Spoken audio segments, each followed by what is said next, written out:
It's a privilege for us. Privilege for us. Privilege for us. To present the final award of the evening. That's like in the movies that we honor tonight, that not only entertain us and move us, they show us the increasing diversity in our community and a respect for diversity and freedom all over the world.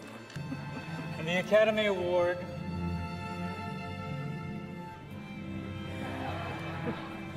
for Best Picture.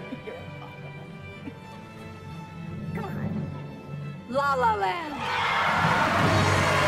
Thank you to the Academy. Thank you to Lionsgate. Thank you to our incredible cast and crew. We're all up here right now. There's a lot of love in this room.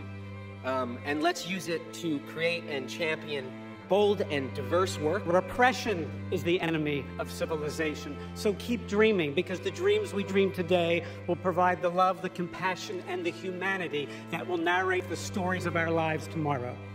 We lost, by the way, but, you know. Guys, I'm sorry. No, there's a mistake. Moonlight, you guys won Best Picture. This is not a joke. Moonlight has won Best Picture.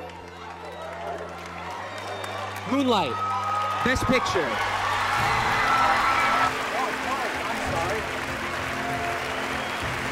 Guys, I'm gonna be really proud to hand this to my friends from Moonlight. That's nice of you. Thank you. Very clearly, even in my dreams, this could not be true.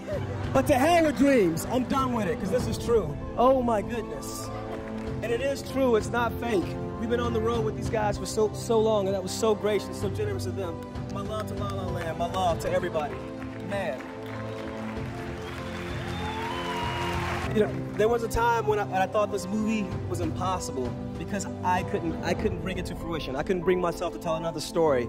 So everybody behind me on the stage said, no, that is not acceptable. So I just want to thank everybody up here behind me, everybody out there in that room, because we didn't do this. You guys chose us. Thank you for the choice. I appreciate it.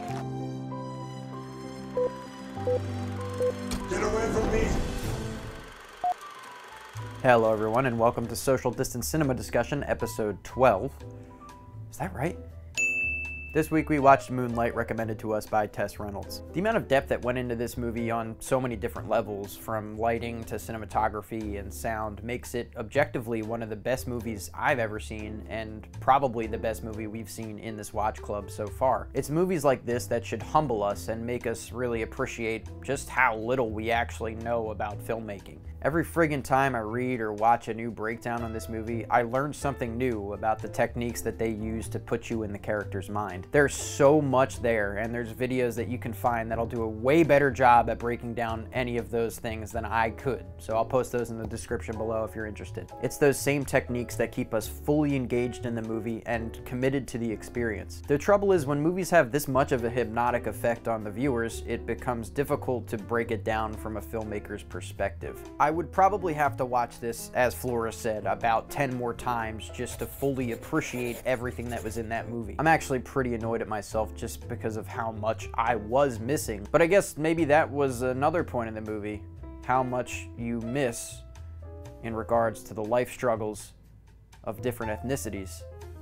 God damn, this movie's good. Thankfully, Flora was there to keep things on track from a veteran's perspective. Since I'm a filmmaker and I've already done a video about this, my favorite observation that she made was when she related it back to ancient Greek mythology. Evidently, there's a whole myth about a centaur which draws parallels to this movie, so I thought that was super cool. Society's very impressionable and is often influenced by the media we digest. One prominent theme of the movie is masculinity, the different shades of it, and how we try to conform to other opinions on it. Moonlight brings voice to a type of masculinity that is rarely appreciated for all of its different intricacies, that of a black male. I challenge you to name a movie where a black male character is this emotionally vulnerable.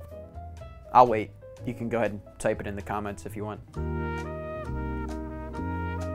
In Moonlight, we see the legitimate reasons that black males try to conform to the stereotypical masculine role of their community. By the end of the movie, we see the derogatory effects of hiding who you really are. Chiron becomes a drug dealer, his life doesn't have many prospects, and He's closed off from many different kinds of love.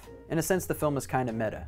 The industry often fails to produce movies like this, which in turn results in less representation for this type of masculinity, which then finds its way back into culture, perpetuating this shitty feedback loop. If you try to dissect masculinity in Hollywood films, you're gonna get bored pretty quick. Male characters are often straight, witty, stoic, muscly, violent. As rare as it is to see a leading man with characteristics that are different than these, it's even more rare to see a black male leading man with characteristics that are different than these. It's important to show our society, young boys, males, that it's okay to not fit into that tired persona. There's one more thing that I wanted to bring up because there's something that the director, Barry Jenkins, said that really spoke to me in some kind of profound way.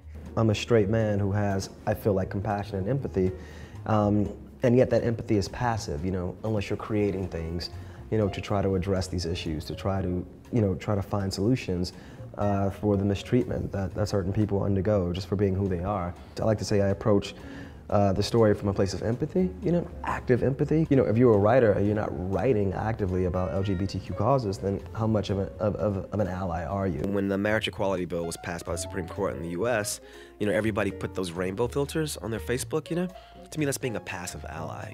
For me to have seen the story written by Terrell, and as a visual storyteller, already see a way to tell this story and not do it, that would be me not taking on my responsibility as an active ally. The whole point of this week's film lineup was to spark conversations that wouldn't normally occur because the protests are going on. We wanted to do this because we felt it would be wrong to take a passive backseat in history. Although here he's talking about being an LGBTQIA+ ally, I think that really applies to any movement you feel strongly about. While there's nothing wrong with being a passive ally, especially during a global pandemic, sometimes our morals, country, or whatever demands more from us. Being an active ally means using your platform or skill set to assist the movement that you believe in. That's why this week I shot a few protests and an interview about the protests that will be uploaded to this channel in the coming days, so keep an eye out for that. But I understand that not all of us have a platform to vocalize our support for something. So here's my idea. This week, if you guys make a video voicing your support for the Black Lives Matter campaign,